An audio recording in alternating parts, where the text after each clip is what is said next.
one. This is Rack Noble here with Harley Benn. Harley, it's been a while. I've not seen you since pre-Dubai show. Just talk us through what happened with that one.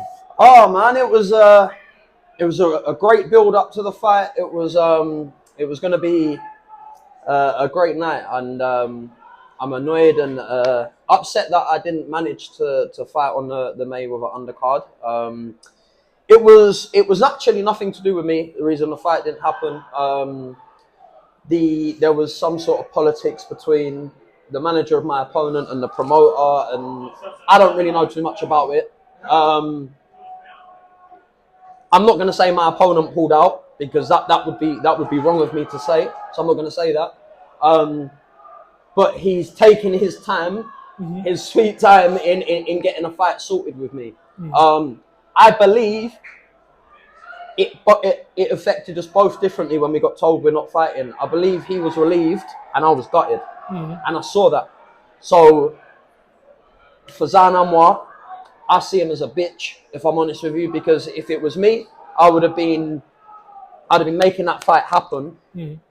Their team has got the funds. The funds are there for this fight to happen. So we've only now started hearing from them, and I'm not going to say too much, but you are going to see me and Fazan in the ring this year. So, of course, step-backs always are annoying things. They are a thing in boxing, though. Do you have any other dates or anything else lined up that you could potentially be getting ready for? We're looking at May. We're looking at May. We don't need no warm-ups. We don't need any tune-ups. We're looking at May. Potentially with who I just mentioned. I'm not going to say too much, but me and Fazan are going to be in the ring this year, and we're looking at May. So, of course, you're not looking to waste no time. Get straight back into there, straight to the big fights. It was meant to be for a title. Could there potentially be a title on the line? Could potentially be a title up for grabs. We're speaking with the WBC now, and contracts are being sorted. But yeah, that's the next fight in the plans for me. Fazan Anwar is next. Well, of course, it's good to know that you're getting your career back on track. Good to know that you're staying busy, keeping yourself ticking over. But of course, just going on to other words, of course, your brother, recent interview with Piers Morgan. Yeah. Conor expresses his innocence. What are your thoughts around that? Have you got anything to pinpoint on that? I've always said that I believe Conor's innocent. I know he's innocent. And I also say that out of all the things that have happened in boxing, for all the suspected failed drugs tests with people and whatnot, and people failing drugs tests and bans and whatnot, Conor's innocent, and he's got more backlash than anyone I've ever known in this sport, and I think that's really unfair. I know he's innocent.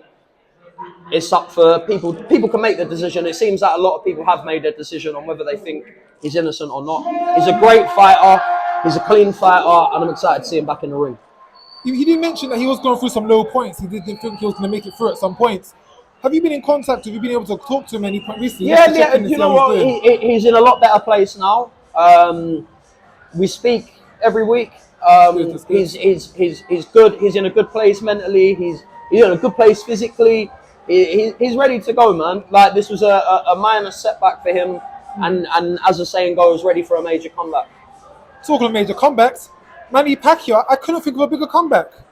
Yeah, well, listen, that is massive. That's news that I've seen this week. Nothing's confirmed, it's set in stone from what I've seen, but it seems to be the one that is looking most likely. So we're going to see, and I believe that will be an absolutely massive fight. Nothing set in stone, but it's always a good look to be linked to names like Manny Pacquiao, isn't it? Of course it is. I mean, Pacquiao, Ben Pacquiao, whatever you want to put it, it's a massive fight. And of course, he's still got the ongoing issues with the BBOC. Do you think it's right for him to leave them behind and go to another board? Do you think it's more important to prove his name in regards in the UK? In regards to that, I'm not going to comment because obviously I hold a British boxing license. Conor's issues with the board is nothing to do with me, and I'm not going to comment on it just because I don't know too much about it. His issues with the board are his issues with the board, and hopefully they will get sorted soon. And then it can all be back to pretty much better times. That's it, and they're just around the corner. So of course, you said yourself, you're fighting in May. You currently in camp? You training at this point of time? Camp starts Monday. So I'm gonna scoff down a couple burgers, couple pizzas, and that over the next couple days because this is gonna be the camp of my life. If camp starts on Monday, what have you been up to since the fight or the fight date in Dubai? Well, I was meant to be fighting March the 17th and picked up an injury, slight injury in my knee. It's not going to affect me or anything like that. But it was